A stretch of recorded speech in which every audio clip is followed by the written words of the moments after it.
O Senhor esteja convosco. Proclamação do Evangelho de Jesus Cristo segundo Marcos. Naquele tempo, Herodes tinha mandado prender João e colocá-lo acorrentado na prisão, e fez isso por causa de Herodíades, mulher de seu irmão Filipe, com quem se tinha casado. João dizia a Herodes: não te é permitido ficar com a mulher do teu irmão. Por isso Herodíades o odiava e queria matá-lo, mas não podia. Com efeito, Herodes tinha medo de João, pois sabia que ele era justo e santo e por isso o protegia. Gostava de ouvi-lo, embora ficasse embaraçado quando o escutava. Finalmente chegou o dia oportuno. Era aniversário de Herodes. E ele fez um grande banquete para os grandes da corte, os oficiais e os cidadãos importantes da Galileia. A filha de Herodíades entrou e dançou, agradando a Herodes e seus convidados. Então o rei disse à moça: pede-me o que quiseres e eu te darei. E lhe jurou dizendo: eu te darei qualquer coisa que me pedires, ainda que seja metade do meu reino. Ela saiu e perguntou à mãe: o que vou pedir? A mãe respondeu: a cabeça de João Batista. E voltando depressa para junto do rei, pediu: quero que me des agora num prato a cabeça de João Batista. O rei ficou muito triste, mas não pôde recusar. Ele tinha feito o juramento diante dos convidados. Imediatamente o rei mandou que um soldado fosse buscar a cabeça de João. O soldado saiu, degolou-o na prisão, trouxe a cabeça num prato e o deu à moça. Ela entregou à sua mãe, e ao saberem disso, os discípulos de João foram lá, levaram o cadáver e o sepultaram. Palavra da salvação.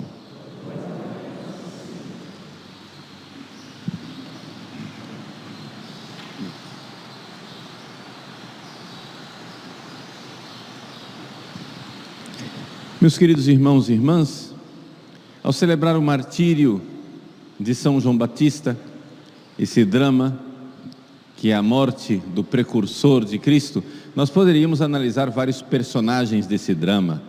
Poderíamos falar de Herodíades, da sua filha, que a tradição chama de Salomé. Poderíamos falar de João Batista, poderíamos falar dos seus discípulos. No entanto, eu peço permissão ao santo que nós comemoramos, São João Batista, para falar de Herodes. Por quê? Porque o comportamento de Herodes diante de João Batista é uma luz para resolver alguns problemas que muitos de nós vivemos. Vamos lá. O Evangelho aponta um dado curioso. Herodes gostava de ouvir João Batista. Herodes é um homem que vive no pecado. Vive no pecado do adultério, porque ele está vivendo maritalmente com uma mulher que não é a dele, a mulher do irmão dele.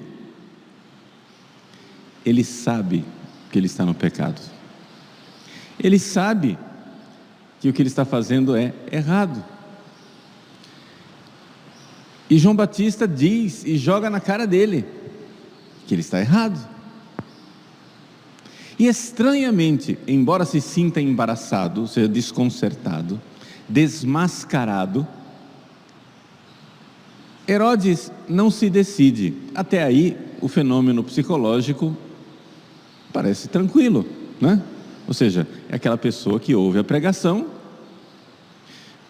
vê que a pregação é para ela, eu preciso mudar de vida, mas a luz da verdade ainda não afetou a vontade para dizer: chega, vou mudar de vida.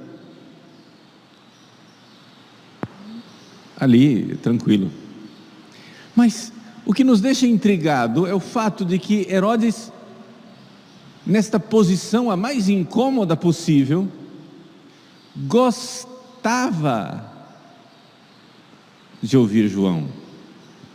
Como assim gostava? Ninguém gosta de ficar desconcertado, desmascarado, embaraçado, numa posição em falso. Por que Herodes gostava disso? E talvez aqui venha uma luz para nós. Vamos lá. Vamos aqui entender o que é que uma pessoa faz quando ela ouve uma pregação. Eu estou contando para vocês a vida de um santo, São João Batista, o martírio dele. Mas você pode pegar outros relatos bonitos que você gosta de ouvir. Muitos e muitos católicos gostam de ouvir a vida dos santos, e é coisa boa, é coisa edificante, e a gente gosta de ouvir as coisas santas, gosta de ouvir aqueles atos heróicos, valorosos, aqueles atos maravilhosos. Mas o problema é o que é que a gente faz depois com isso tudo. Vejam, quando você ouve a vida de um santo, a vida do Padre Pio, ou as aparições de Nossa Senhora de Fátima, ou, sei lá, a vida de Santa Faustina com as suas visões, a vida de São João Bosco, ou quem sabe até não precisa nem ser a vida dos santos, quando se narra a história dos missionários que vieram evangelizar o Brasil. O que é que acontece? Você ouve aquela narrativa, aquilo vai para a sua memória, você guarda aquilo na memória, e aí você então, dali para frente, você vai e recorda aquilo numa faculdade que a gente chama de imaginação. O que é a imaginação? A imaginação é quando você tira uma coisa de lá da memória e começa a reviver aquilo, né, na sua cabeça. Mas, para que essa imaginação seja frutuosa, você precisa aplicar isso na sua vida. Ou seja, a imaginação, ela precisa ser um exercício de aplicação para a sua experiência. Vejam, vou colocar o princípio aqui para você entender o que eu estou tentando ensinar. A imaginação, ela tem que ser serva da experiência.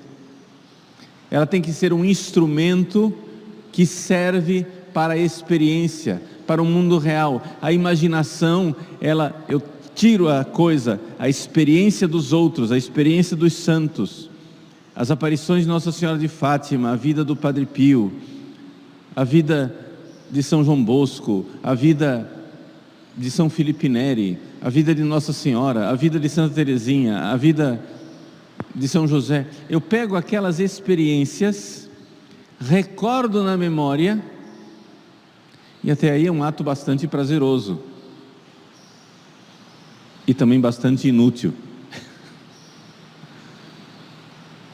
Por quê? Porque você ainda está no mundo dos contos de fada, não é? Você está no mundo dos sonhos, no mundo onírico. Isso é como ler, sei lá, O Senhor dos Anéis. É o mundo dos sonhos, você sabe que aquilo não existe.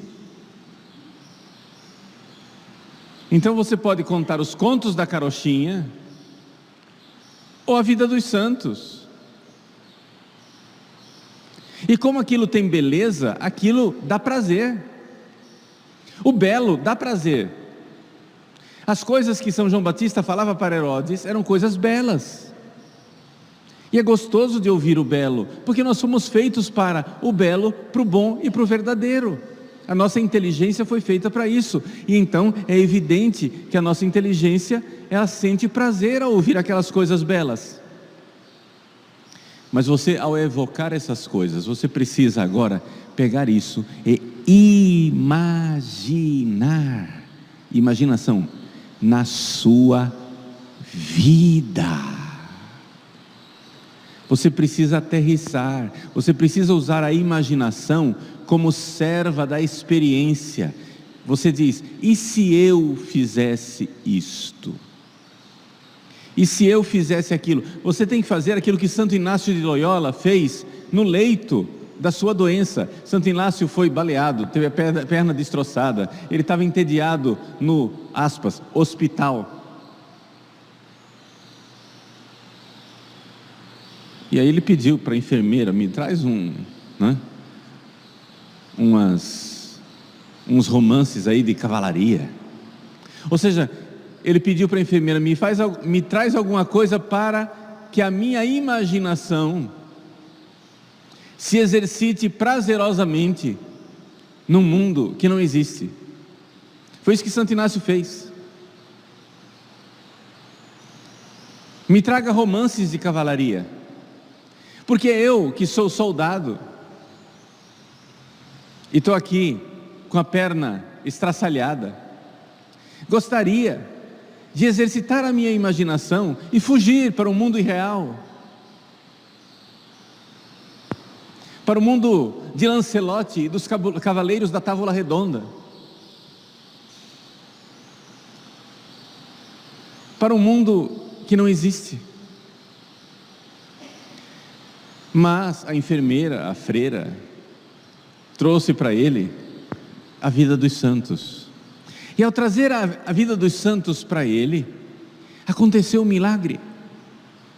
Santo Inácio de Loyola começou a pegar aquilo lá e usar aquela fantasia, aquela experiência, aquela narrativa da vida dos santos e perguntar: e se eu fizesse isso? E se eu?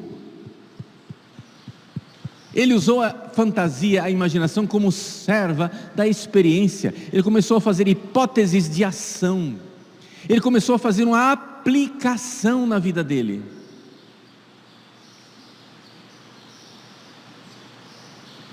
E ao aplicar na vida dele, ele começou a engajar a vontade. Ele começou a perguntar: e se eu fizesse de verdade? E a vontade dele começou a ser convidada, a vontade dele começou a ficar robustecida, a vontade dele ficou fortalecida, a vontade dele começou a verdadeiramente intimar uma mudança de vida. Intimar.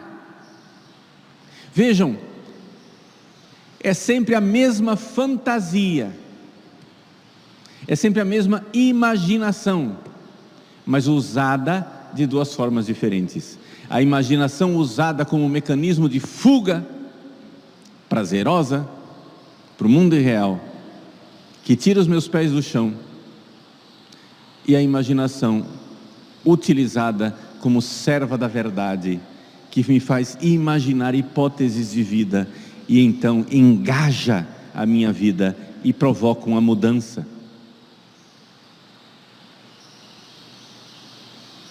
Herodes tinha um bom pregador, dos melhores que já existiu. Herodes tinha João Batista em pessoa, aquele que Deus escolheu pessoalmente para preparar o caminho de Cristo.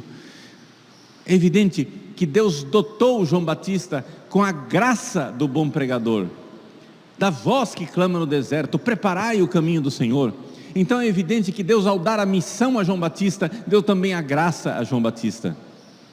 E a graça de atingir os corações, a graça de verdadeiramente tocar as almas, a graça de convidar as vontades, a graça de mudar as vidas, a graça de transformar os corações. Deus deu essa graça a João Batista, mas essa graça para Herodes foi jogada fora. Baldados os esforços do santo precursor, Herodes continua na mesma. Herodes hoje arde no fogo do inferno, apesar da graça divina ter lhe batido à porta. Herodes teve o próprio precursor de Cristo pregando na sua, aspas, capela privada.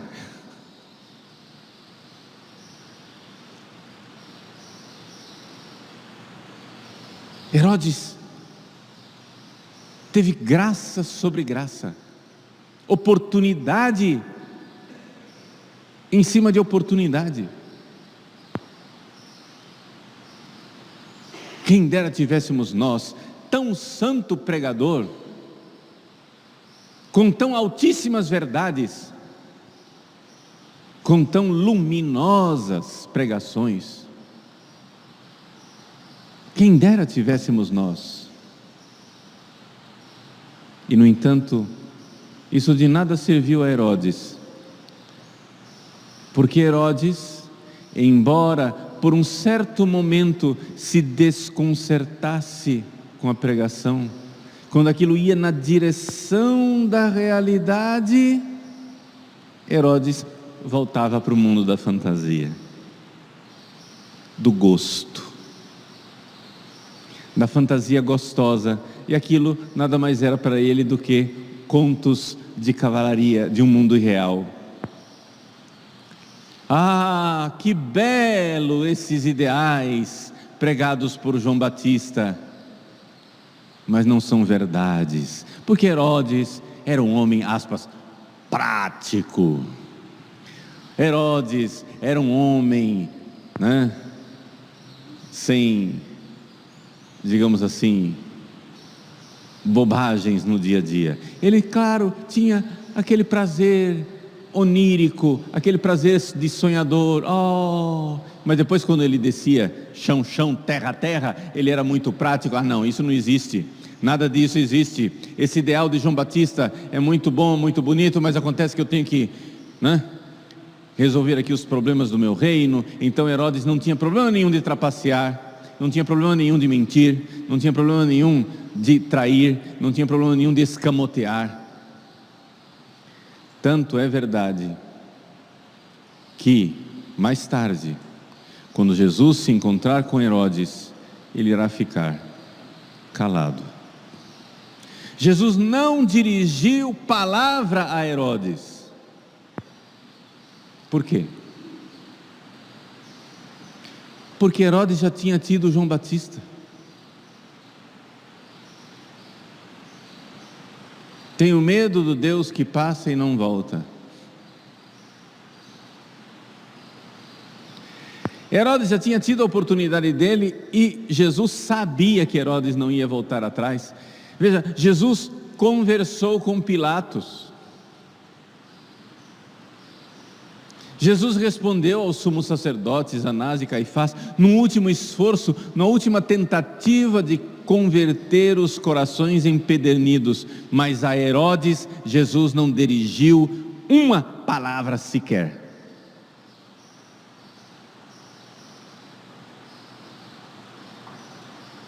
Porque Herodes era um palhaço.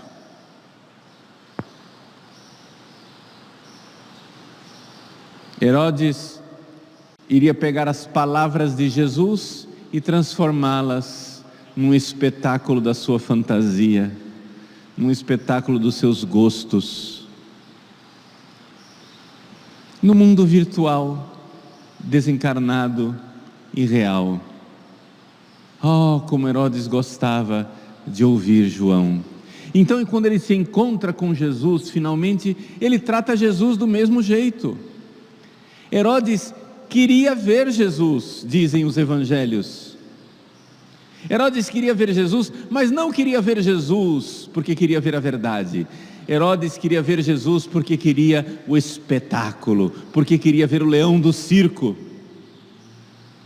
porque queria uma diversão, porque queria que aquelas verdades sublimes do Evangelho fossem para ele sonhos, fantasias do mundo das fadas, do mundo inexistente, do mundo irreal, de um mundo do quem dera fosse.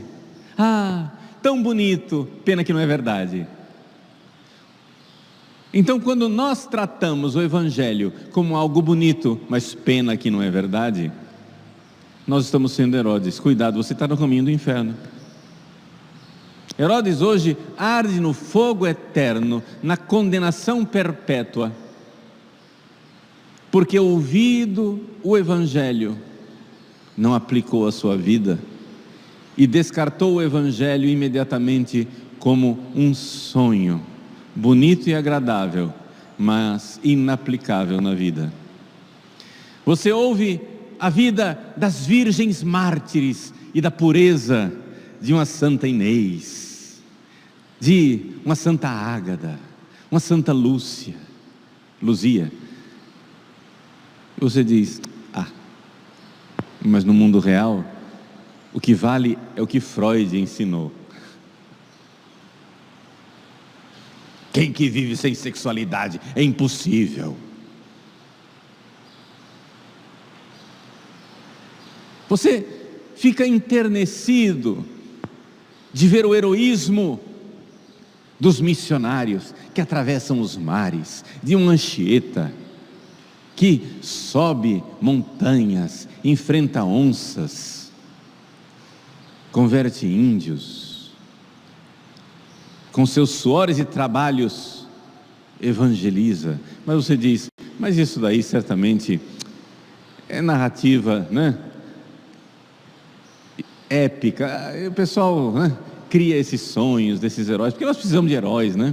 É gostoso ouvir a vida de um herói, mas dar a vida para converter os outros,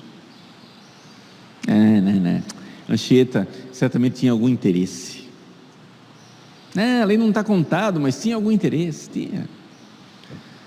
Aqueles jesuítas não eram flor que se cheire, certamente São José de Anchieta tinha ali uns interesses de poder, umas coisas, porque quando a gente ouve, né, Anchieta compondo o poema da Virgem na praia de Peruígue, isso daí é belo de ouvir,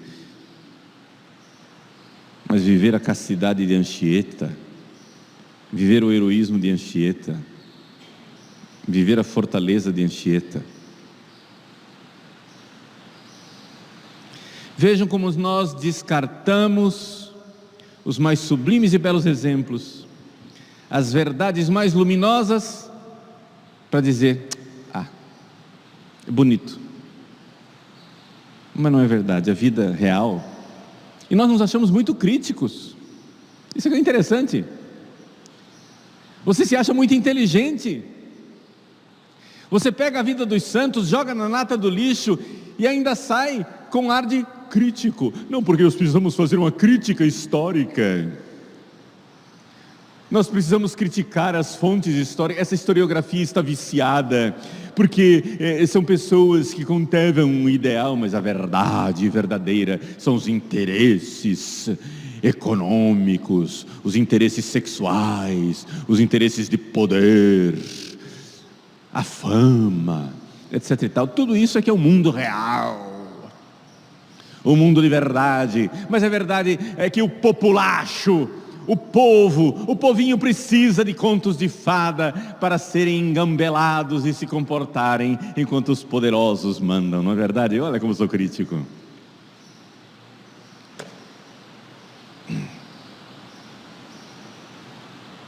Preocupa não, o inferno está preparado para você. Tem lá o departamento Herodes, é para onde você vai. E para onde você vai quando você trata o Evangelho como história da carochinha? Você precisa pegar o Evangelho, usar a sua imaginação e aplicar na sua vida.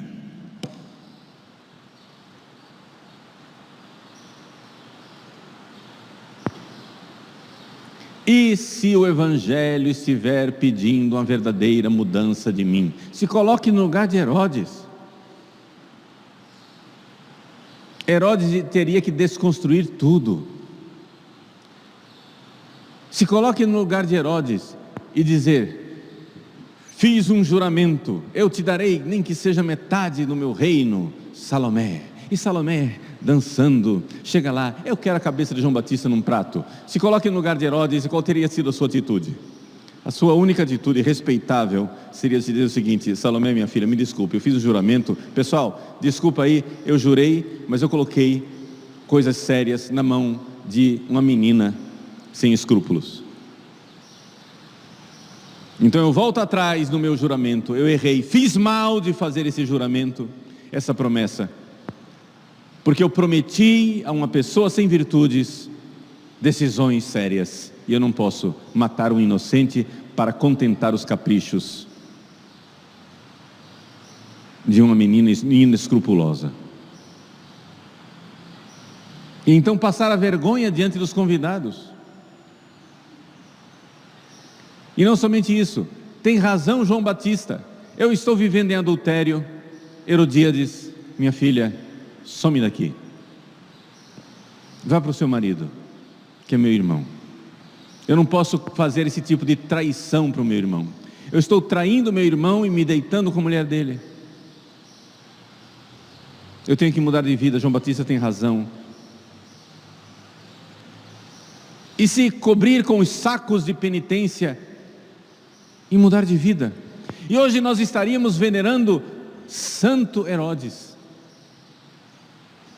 Hoje nós estaríamos construindo igrejas e capelas a Santo Herodes. Hoje Herodes estaria operando milagres, aqueles milagres que ele queria que Jesus fizesse diante dele, como se fosse o leão do circo, o bobo da corte. Hoje Herodes operaria milagres maiores, porque ele seria um grande santo e teria dado a sua vida pela verdade.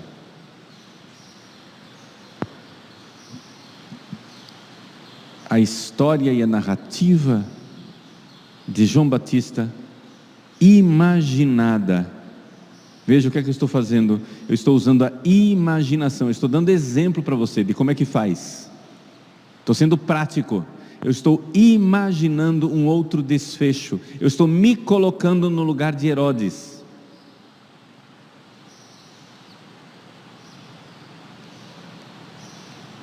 E então posso agora aplicar isso à minha vida e perguntar: será que eu não estou sendo Herodes? Será que Deus não está me convocando para uma mudança? Será que Deus não está pedindo na minha vida real e concreta que eu vire minha vida realmente pelo avesso?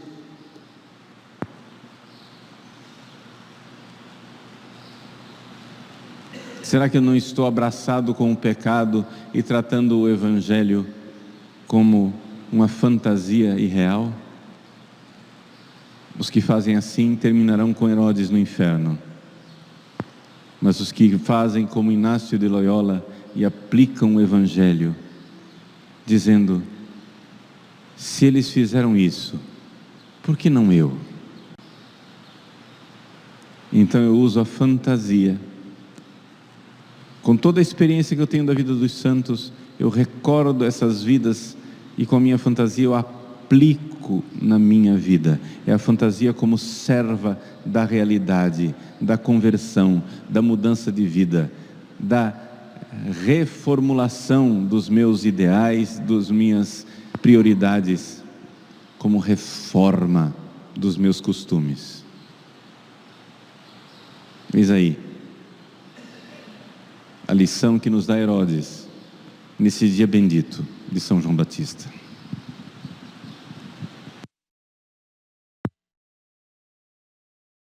Quantas vezes em nosso dia a dia, nossas crianças estão expostas elas passam o dia todo no celular, consumindo conteúdos que nada as ensinam. Seria tão bom se pudéssemos engajar nossas crianças na fé Felizmente, isso é possível. Conheça o kit Católico Mirim, Catequese Infantil. Este é um kit completo para o ensino da fé católica de maneira didática e pedagógica para crianças. Se você é pai, mãe ou catequista, dê a oportunidade de seus pequenos se aproximarem de Deus. Não perca tempo, adquira o kit Católico Mirim e ajude a construir com nossas crianças a Igreja do Futuro.